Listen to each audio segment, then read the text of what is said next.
الحمد لله وكفى على من لا نبي بعده وعلى آله وأصحابه ومن والاه أما بعد. لقد روى الإمام الطبراني في كتابه عن جندب بن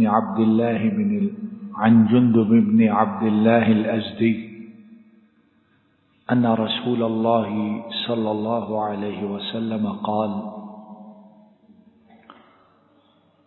مثل الذي يعلم الناس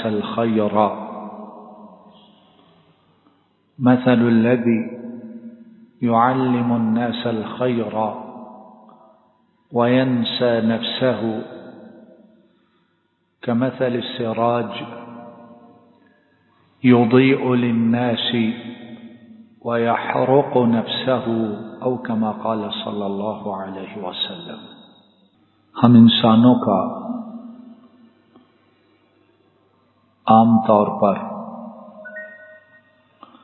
ایک بڑا عالمیہ اور بڑی خرابی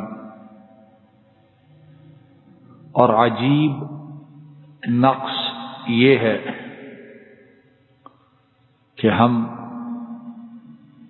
دوسروں کو خیر کی بات بتلاتے ہیں،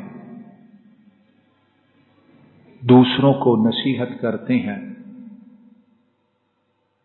دوسروں کو سیدھی راہ بڑے شوق سے، بڑے فخر سے، اور بعض لوگ اپنی بڑائی ظاہر کرنے کے لیے دکھاتے ہیں،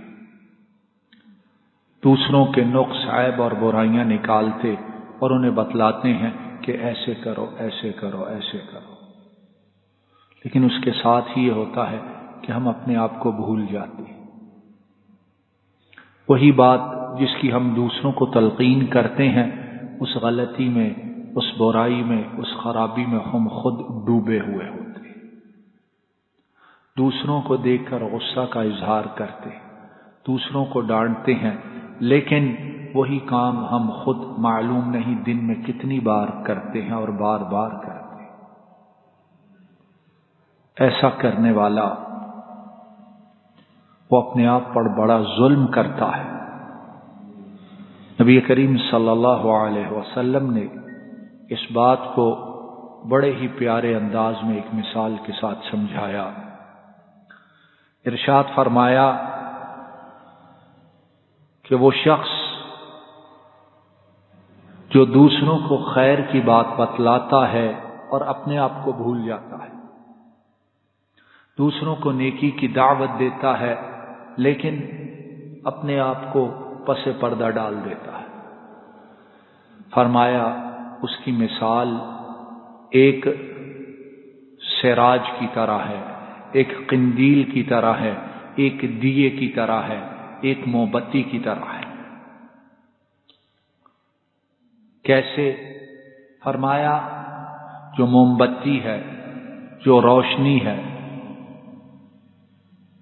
وہ خود جلتی ہے، خود جلتی ہے، اور دیکھنے والے، اس کے ارد گرد والے، وہ اس سے روشنی حاصل کرتے ہیں. اور موم بتی خود کیا ہوتی ہے؟ جل کر ختم ہو جاتی ہے. موم بتی، روشنی، دیا جب جلتا ہے تو اس کا اپنے آپ کو تو کوئی فائدہ نہیں، ہاں جو ارد گرد ہیں وہ فائدہ اٹھاتے ہیں، اور خود دیا، موم بتی وہ جل کر، پگھل کر ختم ہو جاتی ہے. فرمایا جو دوسروں کو خیر کی بات بتلاتا اور اپنے آپ کو بھول جاتا ہے، وہ اس روشنی، اس موم بتی کی مانند ہے. لوگ روشنی حاصل کرتے ہیں اور خود تباہ و برباد ہو جاتا ہے. اسی لیے صحابہ کرام رضوان اللہ علیہم اجمعین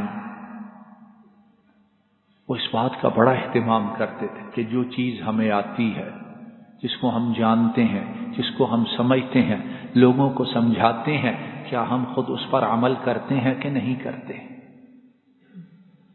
امام بیہقی رحمہ اللہ تعالی حضرت لقمان ابن عامر سے بیان کرتے ہیں، وہ کہتے ہیں کہ ابو الدرداء بڑے مقام و مرتبہ والے صحابی، ابو الدرداء رضی اللہ تعالی عنہ، وہ فرمایا کرتے تھے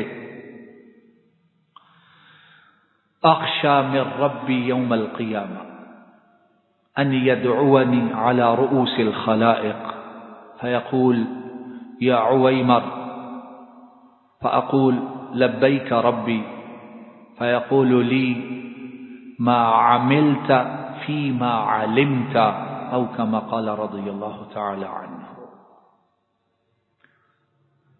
حضرت ابو الدرداء وہ کہا کرتے تھے کہ مجھے قیامت کے دن اس بات سے بڑا ڈر لگتا ہے، یا قیامت کے دن میں سب سے زیادہ اس بات سے ڈرتا ہوں کہ میرا رب مجھے ساری مخلوق کے سامنے آواز دے کے بلائے، یا عویمر، اور ابو الدرداء ان کا نام عویمر تھا، اللہ مجھے قیامت کے دن کہیں اے عویمر، میں کہوں لبیک ربی، اے میرے رب لبیک، تو اللہ رب العالمین مجھے فرمائیں اے عویمر، ہم نے جو تجھے علم دیا تھا، جو چیزیں تجھے پتہ تھیں، جن کے متعلق تجھے خبر تھی یہ ٹھیک ہیں، مجھے یہ بتلا تو نے خود ان پر کہاں تک عمل کیا تھا۔ فرماتے ہیں اس بات سے میں سب سے زیادہ ڈرتا ہوں، لوگوں کو نصیحت کروں، لوگوں کو بتلاؤں، خود مجھے پتا ہو اور میں خود عمل نہ کروں، میرا رب قیامت کے دن مجھ سے اس کا بڑا سخت حساب لے گا۔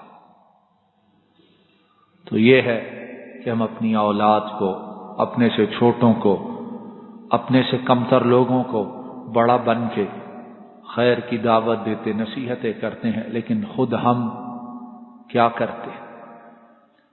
اللہ رب العالمین ہمیں جن باتوں کو جانتے ہیں اور جو صحیح ہیں، مولا کریم ہمیں ان پر پہلے عمل کی توفیق عطا فرمائے، پھر ان کی دعوت دینے کی توفیق عطا فرمائے، اور مولا کریم ہمیں ان دونوں باتوں پر، دونوں کاموں پر قیامت تک استقامت عطا فرمائے۔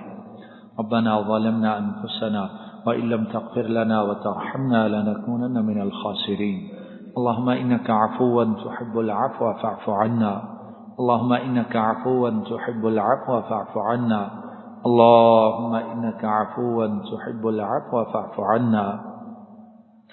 رب ارحمهما كما ربياني صغيرا، رب ارحمهما كما ربياني صغيرا، رب ارحمهما كما ربياني صغيرا، يا ذا الجلال والإكرام۔ ہمارے والدین گرامی میں سے جو اس دنیا سے روانہ ہو چکے، مولا کریم ان کی مغفرت فرما دیجیے، ان کے درجات بلند فرما دیجیے، ان کی قبروں کو جنت کی باغیچیاں بنا دیجیے، یا ذا الجلال والاکرام ان کی قبروں کو منور فرما دیجیے، ان کی قبروں کو تا حد نگاہ وسعت عطا فرمائیے، ہمیں ان کے لیے صدقہ جاریہ بنا دیجیے۔ اللهم اذهب البأس رب الناس واشفيه واشفنا واشفيهم، أنت الشافي لا شفاء إلا شفاؤك، شفاء لا يغادر سقما۔ اللهم أحسن عاقبتنا في الأمور كلها وأجرنا من خزي الدنيا وعذاب الآخرة۔ ربنا هب لنا من أزواجنا وذرياتنا قرة أعين وجعلنا للمتقين إماما۔ اللهم إنا نعوذ بك من المأثم والمغرم، اللهم إنا نعوذ بك من المأثم والمغرم، اللهم إنا نعوذ بك من المأثم والمغرم۔ ربنا آتنا في الدنيا حسنة وفي الآخرة حسنة وقنا عذاب النار، وصلى الله تعالى على نبينا محمد وعلى آله وأصحابه وأهل بيته وأتباعه إلى يوم الدين، آمين يا رب العالمين، آمين يا رب العالمين۔